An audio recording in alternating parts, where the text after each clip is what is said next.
Hello दोस्तों, अस्सलाम वालेकुम। उम्मीद है आप सब ठीक होंगे। आज का जो हमारे पास लेक्चर है वो Punjab public service commission lecture botany का जो पेपर हुआ था 2020 में, उसको हम जो है सारे को जो आज यहाँ पे डिस्कस करने वाले हैं। ठीक है, सबसे पहले हमारे पास जो एमसीक्यू थे कि bacterial cell wall is composed of, तो ये किस चीज़ की बनी होती है? पेप्टाइडो ग्लाइकन की। और पेप्टाइड बॉन्ड आपको पता है कि वो होते हैं प्रोटीन्स के बीच में, और ग्लाइकन किसको कहा जाता है? ग्लूकोज को। इट मीन्स तो ये ग्लूकोज और क्या होती है, अमीनो एसिड की जो है ये चीज़ बनी होती है जिसको हम कहते हैं पेप्टाइडो ग्लाइकन। तो इसी तरीके से मैं आपको एक और सब बताता चलूँ कि अगर पूछ रहे हैं हमें तो यानी कि प्लांट्स की जो सेल वाल है वो किस चीज़ की बनी होती है, तो वो बनी होती है सेल्यूलोज की बनी होती है। ठीक है, और उसके बाद हमारे पास जो दूसरी यानी कि एक और एमसीक्यूज आता है कि फंगल जो सेल वाल होती है वो किस चीज़ की बनी होती है, तो वो बनी होती है वो काइटन की। तो ये आप तीनों चीज़ें जो हैं वो पढ़ लें कि उन फंगाई की जो होती है काइटन की बनी होती है, प्लांट्स में जो है वो सेल्यूलोज, और इनके यहाँ जो होती है वो किस चीज़ की बनी होती है? वो बनी होती है पेप्टाइडो ग्लाइकन की। और उसके बाद दूसरा हमारे पास सवाल है कि difference between yeast and bacteria. देखें, यीस्ट एक यूनिसेलुलर यूकैरियोटिक जो है वो फंगाई है, और बैक्टीरिया हमारे पास क्या होते हैं? प्रोकैरियोटिक होते हैं। तो इनकी जो है सेल स्ट्रक्चर में क्या होता है? फ़र्क होता है। तो यीस्ट क्या होता है? यूकैरियोटिक होता है, और बैक्टीरिया क्या होते हैं? ये प्रोकैरियोटिक होते हैं। उसके बाद हमारे पास है कि भाई cranes anatomy is found in. सबसे पहले ये एक साइंटिस्ट था जिसका नाम था हेंस क्रेन्स, फुल इसका नाम था। तो इन्होंने बताया था कि भाई जो C4 प्लांट्स होते हैं इनके अंदर ये वाली जो है कंडीशन होती है जिसको क्रेन्स एनाटॉमी कहते हैं। और असल में वो होता है क्या है? मीज़ोफिल सेल्स के बाहरी एक यानी कि बंडल शीट सेल्स की यानी कि स्ट्रक्चर होती है जिसको कहा जाता है Wraith like manner. Wraith like manner यानी कि ये एक्स्ट्रा जो होते हैं वो बंडल शीट सेल्स होते हैं जो C4 प्लांट्स के अंदर पाए जाते हैं, जो क्या करते हैं? तो रेट ऑफ फोटो रेस्पिरेशन से खुद को क्या कर लेते हैं? अवॉइड कर लेते हैं। ठीक है, तो ये हेंस क्रेन्स वहाँ पे होती है। अफ्लाटॉक्सिन इज प्रोड्यूस्ड बाय, ये एक क्या होते हैं? पॉइजनस सब्सटेंसेस होते हैं। ये फंजाई क्या करते हैं? रिलीज़ करते हैं किसी भी अपने जो मतलब शिकार होता है उनको पैरालाइज करने के लिए, यानी कि इस्तेमाल करते हैं अफ्लाटॉक्सिन। What are exons? असल में जीन को अगर आप देखें तो उनके दो रीजन होते हैं। एक होता है जिसको कहते हैं हम कोडिंग सीक्वेंस, दूसरा जो होता है उसको कहते हैं हम नॉन कोडिंग सीक्वेंस। जो कोडिंग सीक्वेंस होता है वो एक्सॉन होता है, जो नॉन कोडिंग सीक्वेंस होता है उसको कहा जाता है इंट्रॉन्स। तो यहाँ पे कोडिंग सीक्वेंस का मकसद ये होता है जो है ट्रांसक्राइब्ड हो सके, जो किसी पर्टिकुलर प्रोटीन के लिए इन्फॉर्मेशन जो है वो कोड कर सके, तो उसको हम क्या कहते हैं? एक्सॉन्स। और जो ना कर सके वो इंट्रॉन्स। असल में क्या होती है, जो क्रोमेटिन नेटवर्क में जब ये चले जाते हैं सुपर कोइलिंग होती है ना उसके बाद, तो सुपर कोइलिंग में जो है ये खुल नहीं पाते। तो इंट्रांस वाले जो होते हैं वो फॉर एग्जांपल नॉन फंक्शनल हो जाते हैं, होते हैं नॉन फंक्शनल, और ये जो होते हैं वो कोडिंग सीक्वेंस होते हैं जिसको हेट्रोक्रोमेटिन और यूक्रोमेटिन भी कहा जाता है। टिकोइक एसिड यानी कि एक सब्सटेंस होता है जो ग्राम पॉजिटिव बैक्टीरिया के जो है वो सेल वाल में पाया जाता है। अगर आप ग्राम पॉजिटिव ग्राम नेगेटिव को देखें ना, जो हेंस ग्राम ने जो है वो ये स्टडी किया हुआ था, तो ग्राम पॉजिटिव और ग्राम नेगेटिव की बुनियाद पे जब उनको कि भाई वो कलर को एब्जॉर्ब कर रहे हैं या नहीं कर रहे हैं, उनके बुनियाद पे जब इनको क्लासीफाई किया तो ये टिकोइक एसिड जो होता है वो ग्राम पॉजिटिव के ही सेल वाल में पाया जाता है। सर्सिनेट वर्निशन इज प्रेजेंट इन, ये सर्सिनेट वर्निशन जो होती है वो किसके अंदर पाई जाती है? फंड्स के अंदर। तो इसके अंदर क्या होती है? जो ओपनिंग ऑफ यानी कि लीफ होते हैं वो ये सर्कुलर मैनिश में होती हैं, जिसको हम कहते हैं सर्सिनेट मीन सर्कुलर, और वर्नेशन कहा जाता है ओपनिंग। जब opening of leaf circular manner में तो उसको क्या कहा जाता है? Circinate vernation. तो ये फंड्स के अंदर आपको मिलेंगे। अल्टरनेशन ऑफ जनरेशन यानी कि नस्लों की जो मटा सटा होती है, कह रहा है कि यहाँ पे किस में पाई जाती है? तो ये ऑल ऑफ दीज है, ब्रायोफाइट्स में, जिम्नोस्पर्म में, टेरिडोफाइट्स में, एंजियोस्पर्म में, सब के अंदर जो है वो अल्टरनेशन ऑफ जनरेशन होती है। उसके बाद हमारे पास है कि which gas is filled in balloon, balloon के अंदर जो यानी कि फिल की जाती है वो हीलियम गैस होती है, जो इनको क्या करती है? ऊपर भी लेके जाती है। तो ये गैस भरते हैं इनके अंदर helium gas. The sporophyte of bryophytes is attached with जो स्पोरोफाइट स्टेज होती है ब्रायोफाइट्स की, वो किसके साथ अटैच होती है, वो गेमिटोफाइट के साथ अटैच होती है, और किसके पास फुट, सीटा एंड कैप्सूल, क्योंकि उनको अगर आप जब क्लासीफाई करोगे तो ये फुट होता है और उनकी स्टेम को सीटा कहा जाता है, और जिनके तो स्पोर्स होते हैं उसको क्या कहा जाता है, कैप्सूल। तो ये फुट के थ्रू जो है वो गेमिटोफाइट स्टेज के साथ क्या होते हैं, ये डिपेंडेंट होते हैं, क्योंकि इनका जो स्पोरोफाइट होता है वो गेमिटोफाइट पर डिपेंडेंट होता है। उसके बाद हमारे पास है कि pteridophytes possess dish dish. Pteridophytes के अंदर यही खासियत होती है, उनका अपना जो स्पोरोफाइट होता है वो इंडिपेंडेंट होता है, ठीक है। तो ये यानी कि गेमिटोफाइट पे डिपेंडेंट नहीं होता, तो इसकी वजह से हम कहते हैं इनको इंडिपेंडेंट स्पोरोफाइट। एंथोसिरोप्सिडा या एंथोसिरोज जो होते हैं वो थोड़े वाले सबसे क्या होते हैं, लिवर वोर से और मोसे से क्या होते हैं, एडवांस टाइप होते हैं। उनका मकसद ये होता है, वजह ये होती है, तो उनके पास एक मेरिस्टेमेटिक सेल्स की जो है उनकी स्ट्रक्चर में क्या होती है, रिंग होती है जो डिवाइड होती रहती है, ठीक है। उसके बाद हमारे पास है कि भाई ओसाका जो है वो सिटी है, यानी कि कहाँ पे सिचुएटेड है। ओसाका को अगर आप देखें तो ये ओसाका की जो हमारे पास बैटरीज भी आती हैं जो मशहूर होती हैं बैटरीज, तो ये असल में जापान का एक क्या है, कंट्री है, जिसको हम क्या कहते हैं, ओसाका कहते हैं, ठीक है। उसके बाद हमारे पास most primitive type of algae, तो अभी ये तो मशहूर हो चुका है कि साइनोबैक्टीरिया जिसको हम ब्लू ग्रीन एलजी कहते हैं, तो ये क्या है, मोस्ट प्रिमिटिव टाइप ऑफ या most ancient type of algae है। Most advance type of algae क्या है, ये है क्लोरोफाइट है। इनके अंदर आप देखेंगे तो आपको सबसे जो है मोस्ट करेक्टर्स जो है इनके अंदर मिलेंगे, जिसको हम क्या कहते हैं, क्लोरोफाइटा या green algae. Phycoerythrin gives, phyco लफ्ज मतलब एराथ्रन लफ्ज का मकसद क्या होता है कि रेड, ये जहाँ पे भी होंगे तो ये क्या देते हैं, यानी कि रेड कलर देते हैं, जिसको हम क्या कहते हैं, फाइको एराथ्रन गिव्स रेड कलर। जैसे फाइकोसियानिन होता है ब्लू ग्रीन देता है, तो जैसे जेंथोफिल जैसे होता है येलो देता है। तो हर किसी पिगमेंट का कोई ना कोई जो होते हैं वो कलर होता है, तो इनका क्या है, रेड कलर होता है। प्रोडक्ट ऑफ लाइट रिएक्शन, इस लाइट रिएक्शन जब होता है तो उनके अंदर एटीपी भी आपको मिलेगी, NADPH2 भी मिलेगी, और ऑक्सीजन भी, क्योंकि जो वाटर जो स्प्लिट होता है तो उनके जो हाइड्रोजन एटम्स हों तो वहाँ तो चले जाते हैं, ऑक्सीजन एटमिक हालत में फिर निकल जाती है, और के साथ मॉलिक्यूल के साथ दूसरे एटम के साथ मिलकर मॉलिक्यूल बना के निकल जाती है। तो ये इनकी क्या होती हैं, प्रोडक्ट्स होती हैं। अगार अगार इज ऑब्टेन्ड फ्रॉम, तो ये जेलिडियन ऑर्गेनिज्म होता है जहाँ से अगार अगार जो है इनको मिलता है। और अगार अगार क्या होता है, इनके अंदर वाटर होल्डिंग कैपेसिटी होती है, उनको जो है मॉइस्ट रखने में भी हेल्प करते हैं। अभी इनको जो हम ये सेकेंडरी प्रोडक्ट्स के लिए अपने मकसद के लिए भी इस्तेमाल करते हैं। प्लांट्स वायरसेस आर मोस्टली, तो ये क्या होते हैं, RNA बेस्ड वायरसेस होते हैं, ठीक है। RNA से फिर जो है अपना वो आगे जो है वो mRNA से जैसे cDNA कम्प्लीमेंट्री DNA बनाते हैं, फिर आगे जो है अपने आप को ट्रांसक्राइब करते हैं। Reserve food material and fungi, तो ये ग्लाइकोजन होता है और ऑयल होता है, और इस ग्लाइकोजन जो है ये फूड स्टोर करता है। इसकी वजह से पहले इनको जो है वो एनिमलिया में भी कहा जाता था, ठीक है भाई। इनकी जो स्ट्रक्चर्स होती है वो एनिमल्स लाइक होती हैं। उसके बाद ये ऑयल भी स्टोर करते हैं। नेम ऑफ फादर हज़रत मोहम्मद सल्लल्लाहु अलैहि वसल्लम वाज, तो ये जो है हज़रत अब्दुल्ला रज़ी अल्लाह ताला अन्हु जो है इनके क्या थे, अबू का नाम थे जिसको हम कहते हैं हज़रत अबू अब्दुल्ला, ठीक है।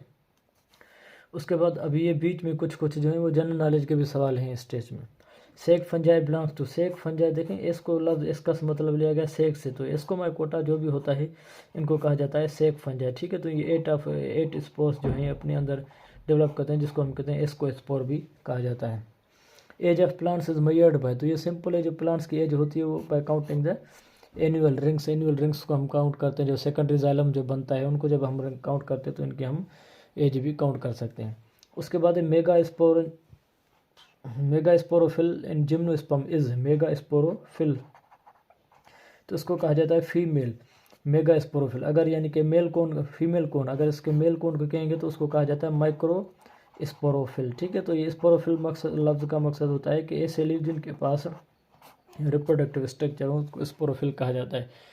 तो यहाँ पे मेल है तो कौन है, तो माइक्रोस्पोरोफिल, फीमेल है तो mega sporophyll. The size of average bacterium is 0.5 से लेकर यानी कि 5 माइक्रोन मीटर तक जो है इनकी जो है क्या होती है, साइज होती है। Median is the number of, median अब ये मैथमेटिकल सवाल है। मीडियन कहा जाता है सेंटर वाले को, between high and low values. अगर आपके पास कोई भी एक से शुरू कर रहे हैं मतलब 12 तक, तो यहाँ पे 2 3 4 5 6 7 8 9 10 11 12 जो बीच वाले होंगे तो उसको क्या कहा जाता है, मीडियन कहा जाता है, ठीक है। 1 2 3 4 5 अदर इधर करेंगे, 1 2 3 4 5 अदर इधर करेंगे, जो बीच वाले होंगे तो ये क्या होते हैं, मीडियन में आ जाते हैं।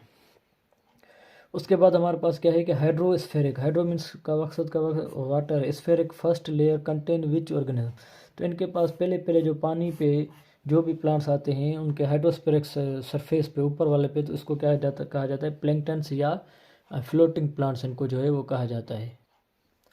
और उसके बाद हमारे पास सवाल है कि भाई फंक्शंस ऑफ सेंट्रियोल इज, अब ये तो बहुत ईजी है कि फॉर्मेशन ऑफ स्पिंडल फाइबर्स, जब यानी कि सेल डिवाइड होते हैं तो क्रोमोसोम्स को होल्ड करने के लिए जो स्पिंडल फाइबर की फॉर्मेशन की ज़रूरत पड़ती है वो क्या बनाते हैं, तो इसको क्या कहा जाता है सेंट्रियोल्स, यानी कि स्पिंडल फाइबर की फॉर्मेशन में हेल्प करते हैं। उसके बाद इलेक्ट्रॉन ट्रांसपोर्ट चेन अकर्स हैं, तो ये ज़रा ईटीसी जो होती है ये माइटोकॉन्ड्रिया के अंदर होती है। ग्लाइकोलाइसिस जो आपकी होती है वो किसके अंदर होती है, साइटोप्लाज्म के अंदर होती है। तो ये भी आप जो चीज़ें हैं वो याद कर दें। Microfilaments are compose of dash proteins है, तो ये एक्टिन प्रोटीन्स के बने होते हैं माइक्रोफिलामेंट्स।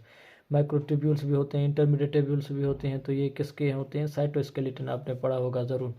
अपोप्टोसिस एक प्री प्रोग्राम्ड जो होती है वो सेल डेथ होती है। एक होती है necrosis due to any tissue injury, और अपोप्टोसिस होती है प्री प्रोग्राम्ड सेल डेथ।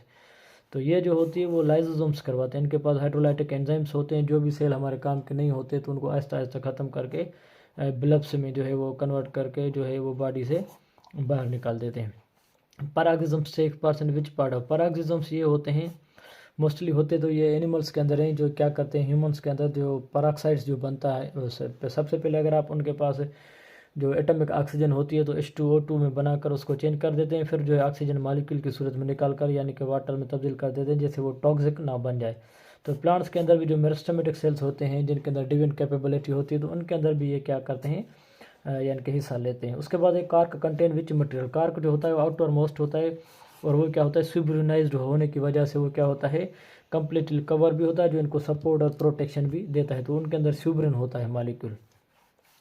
विच फंजी लेक जो है फ्लैजिला, विच फंजी नहीं विच अलजी लेक फ्लैजिला, तो ये रोडोफाइटा जो रेड अलजी होती है इनके पास जो होते हैं वो फ्लैजिलेटेड स्पम्स जो हैं वो नहीं होते हैं। Which is true for recombinant DNA technology, rDNA technology के बारे में कौन सी वाली चीज़ है, सबसे पहले कटिंग डीएनए पार्ट, सबसे पहले उनके डीएनए को पार्ट में कट करना है, फिर यानी कि उनको वेक्टर के साथ मिला देना है, फिर उनको जो है अपने किसी एक्सप्रेशन सिस्टम में डाल देना है जहाँ पे वो अपनी जो है वो नंबर को जो है बढ़ा सके या कोई जो हमारी प्रोडक्ट है वो भी इंक्रीज कर सके। ठीक है। Xylem contains which type of cells, xylem देखें ये कॉम्प्लेक्स परमानेंट टिश्यू है, तो ये 4 किस्म के सेल का बना होता है, ट्रेकाइड्स, जाइलम वेसल्स, जाइलम फाइबर्स और जाइलम पेरेन्काइमा। और ये भी सवाल आता है इनमें से लिविंग कौन सा है, जैसे जाइलम पेरेन्काइमा हो गया हमारे पास। Totipotency plant tissue culture is used for, सबसे पहले टोटिपोटेंसी है क्या, ability of living cell to develop into a new plant is called as totipotency, और इसकी वजह से जो है वो टिश्यू कल्चर वगैरह भी करवाया जाता है। तो इसी से हम क्या करते हैं न्यू प्लांट जो है वो कोई भी ग्रो कर सकते हैं। उसके बाद हमारे पास एक कायदे आज़म मोहम्मद अली जना ने जो है वो मुस्लिम लीग कब ज्वाइन किया, तो 1913 में। ठीक है। तो ये कुछ जनरल नॉलेज के भी सवाल हैं। टेढ़ी खीर होना, और ये क्या है, ये एक किस्म का मुहावरा है। फाउंडर ऑफ कांग्रेस, कांग्रेस का कौन था फाउंडर था, ये एलन ओक्टेवियन होमी, और ये मोस्टली इसी तरह से होता है AOHUME। ठीक है। जिसका फुल नाम है एलन ओक्टेवियन होमे, जो है जिसने कांग्रेस का फाउंड अप किया था। ची गवेरा जो है ये एक मतलब बहुत रेवोल्यूशनिस्ट था, तो ये कहाँ से था, असल में ये था इंडोनेशिया का। उसके बाद हमारे पास ऑटोक्लेव फंक्शन है। ऑटोक्लेव जो होते हैं वो यानी कि कितने टेम्परेचर पे फंक्शन करते हैं, 250 जो है फ़ारेनहाइट और 121 जो है सेंटीग्रेड टेम्परेचर में ये क्या करते हैं, काम करते हैं। ठीक है। उसके बाद हमारे पास है साइज ऑफ कोविड-19 इज, ये कोरोना वायरल डिजीज़ जो है 2019 में आई थी, उसकी वजह से इसको नाम दिया गया था। कोरोना वायरल डिजीज़ या वायरस डिजीज़ 2019 में आया था, तो उसको कोविड-19 कहा जाता है। यहाँ पूछ रहा है इनकी साइज़ क्या है, 50 to 200 नैनोमीटर तक इनकी जो है क्या है वो साइज़ है। Plants grow under shade cultivation are called sciophytes या सायोफाइट्स इनको कहा जाता है, यानी कि ये वो प्लांट्स जो under the shade of other trees जो है क्या करते हैं, ग्रो करते हैं, उसको सायोफाइट्स कहा जाते हैं। और जिनको ब्राइट लाइट की ज़रूरत होती है उनको कहा जाता है हेलियोफाइट्स। ठीक है ना।